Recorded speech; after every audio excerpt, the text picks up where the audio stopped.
Well, Mahindra is calling the new Scorpio the big daddy of SUVs, and there's a reason for that, because when this car was launched in 2002, in June of 2002, this car actually established the SUV segment in India. Before this, hardly anyone thought of buying an SUV. India was really a hatchback market, but this car truly established what compact SUVs have established now in the last 3 or 4 years. But what do you think of the looks of this car? Do you think that this new version looks special, or do you think that it looks very similar to the outgoing one? I think it looks very cool, very muscular, and especially I like the grille with this cat claw like design, and it really looks very sharp. The new Mahindra logo, of course, looks very cool as well, and this shade of green, olive green, really does work wonders on this car. There's also, of course, projector headlamps, and this is the Scorpio's tail sting. That's what the designers of Mahindra are telling us. 17-inch wheels on this car, and the pricing starts from a very affordable, or relatively affordable, 12.5 lakh rupees ex-showroom, and goes all the way up to about 19.5 lakh rupees for the top line version, which gets features that even the Toyota Fortuner doesn't get. So, should you consider this as your next SUV or your first SUV, and forget about that compact SUV and those cramped cars, because this is a proper 7-seater car? I'll tell the answer to this question by the end of the video review. My name is Ashish Masih. Welcome to this channel. If you're coming for the first time, then please subscribe to it.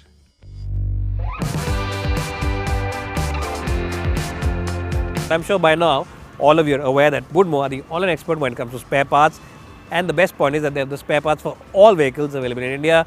So even if your car is out of production now, maybe you have a large generation model, even then they have the spare part available. They have the entire catalog, and the best point is that they have the same spare part from a host of different component makers, which gives you great flexibility in the pricing overall. So check them out today. Check out the app. It's available both for iOS as well as Android devices, and also check out the website for the latest schemes as well as offers.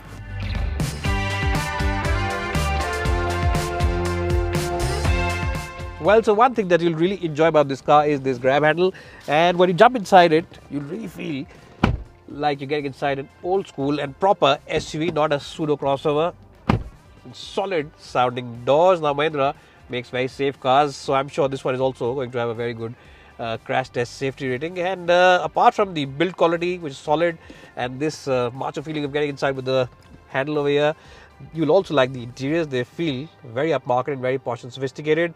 The brown color works very well. The seats are very comfortable, and you of course get good support for your lower back. The side bolstering also works quite well. The overall cabin quality is quite good. Plastic quality has been improved quite dramatically over the earlier car, and this brown with the stitching also looks quite cool inside the cabin, and of course this little silver garnish also does a good job.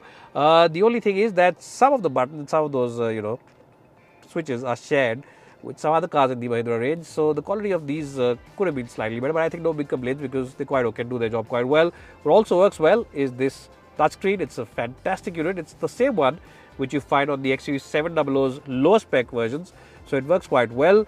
The only negative bit is that the camera isn't very good in terms of the definition. If you see, the camera's definition is pretty low profile. It's not a high definition camera, so that's something which a lot of buyers might complain about, because this at the end of the day is quite an expensive SUV now with the top of the line version which you're driving going above 20 lakh rupees. Visibility is quite good. Other than that, seats are high set, so you get very good visibility. You can see the bonnet line. Let me just use the wipers there. You can see the entire bonnet line, and that's something good. You can see the rear of the car from this big chunky mirror, and of course you can adjust the steering wheel only for rake, not for reach, but that's quite okay because you can easily adjust your seats, which are now completely electrically operated, and that's something which a lot of customers will also appreciate. Other features: automatic headlamps, you also get automatic wipers, you get host of information here in the digital bits. The rev meter and the speedometer is analog, but the central bit is digital, and of course you get hill descent assist, different driving modes, off-road modes, as well as this camera and a big sunroof. It's the widest sunroof in this segment. Lots of places to keep your odds and ends, wireless charging for a mobile phone, and a place to keep your key and your cell phone in case you want to charge it from using a wire.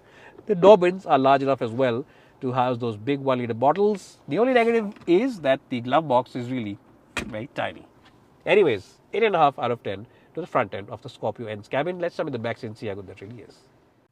Well, so the good point about the Mahindra Scorpio is that it's a very high set car. The seats are very high set. So that means when you enter the cabin, you don't crawl into it like you do in some compact SUVs. You just come inside, walk into it and just sit on top of the seats like a boss. The seats also very comfortable, and the squab also is quite nice. It's a genuinely comfortable squab, wide squab, and good support for your under thighs. The backrest angle, well, you can move it around a bit because these seats flip down also for the entry into the last row. So it can be moved around a bit, and you also get a central armrest where you can keep a couple of beverages and drink them on a long distance journey. So those are the good points. The other good point is that the window is nice and large, so you get a good view, and it's a very airy cabin because of the large window and the AC vents over here along with the controller for them and the Type-C USB point. And the back over here also has place where you can keep your files and odds and ends. Overall, a very comfortable place in the second row of the Scorpio N. Well, so I'm in the last row of the Scorpio N seats, and well, they're quite okay in terms of the space for someone who's quite tall like me. People who are about 5'5" or 5'4", they should be quite okay in these seats for short distances. But for longer distances, of course, you will want to be in the front end of the cabin. How much score should I give it? Well, I'm sitting quite okay. As I said, for half a hour journey, if I'm traveling within the city from my home to a mall, I don't mind sitting over here. But of course, for anything longer than that, I'll prefer jumping in the front seats. One big negative though of the last row is the fact that there's no AC vent over here. The AC vents are only in the middle. So whoever's sitting here will really, I think, struggle for air on a long and hot day. If you're going for a long distance journey, then whoever's sitting here will not be too happy about it. You do get speakers, but you don't get any aircon vents, which is a bit of a surprise.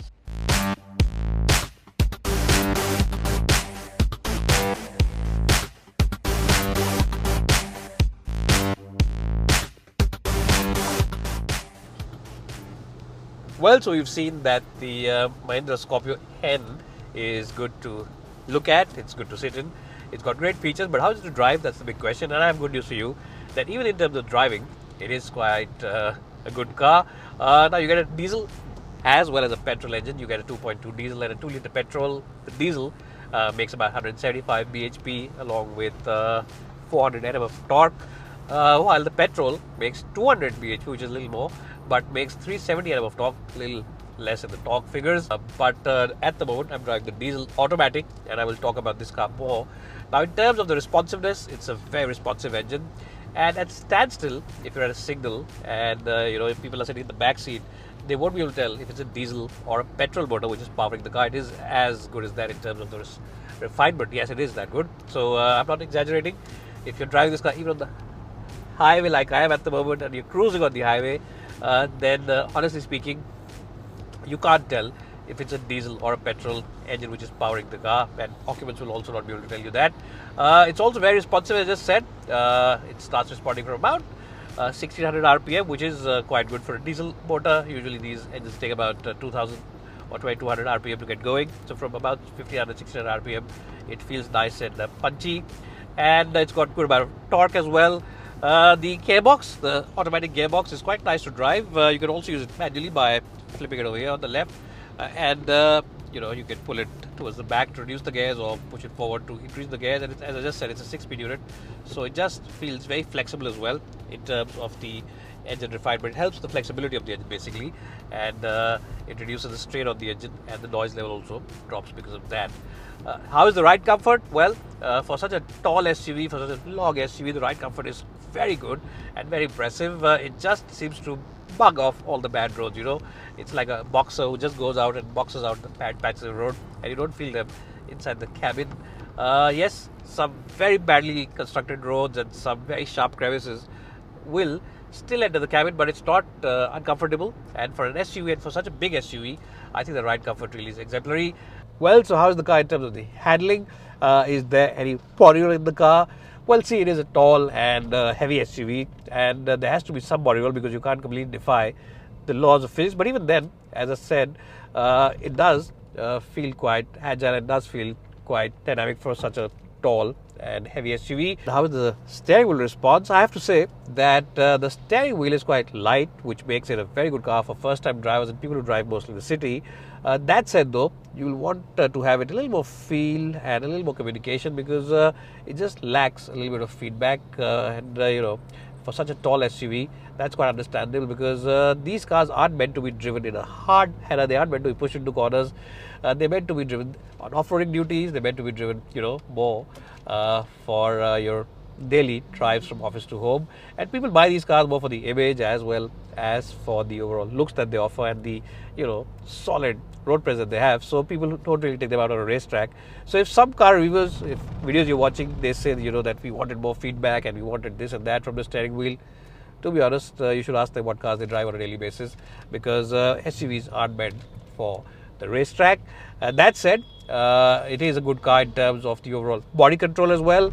Yes, there is a little bit of body roll, but it's always under control, and the grip from the tires is excellent. The braking is excellent because it has all disc, four-wheel disc, so that's something which you can vouch for.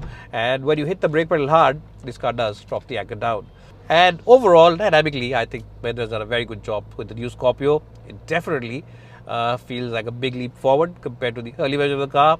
The engine refinement is good, the driving dynamics are quite okay, and the gearbox is quite nice to use, the automatic gearbox that is. And as I said, for first time drivers or for people who are actually buying an SUV for the first time, this car definitely is easygoing in terms of driving bits, because the steering is light, the air controls are light, the visibility is excellent, and refinement levels are great as well. Overall, I'll give it a strong score of 90 out of 100 in the driving department. Now let's stop this car and give you a summary report.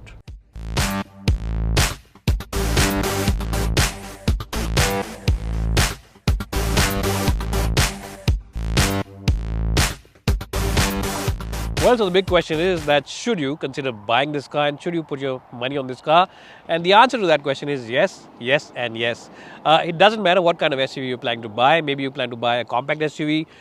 Maybe you plan to buy a mid-size SUV. Maybe you plan to buy a large-size SUV, a full-size SUV. I would suggest forget everything and buy the Scorpio. It offers you great looks, it offers you great features, and definitely it offers you very good road presence and driving pleasure as well. But that's not all. The Scorpio brand has proven itself in terms of reliability, fuel efficiency, running costs, and of course Mahindra is a trusted name when it comes to overall ownership experience, and their after sales support also is quite good. So go ahead and just buy the Scorpio if you're in the market for any kind of SUV. I definitely give it my vote and a double thumbs up from my side to this very well-made SUV car. It definitely feels like a proper SUV should. It's butch, it's nice to drive, it offers you great off-roading capabilities as well.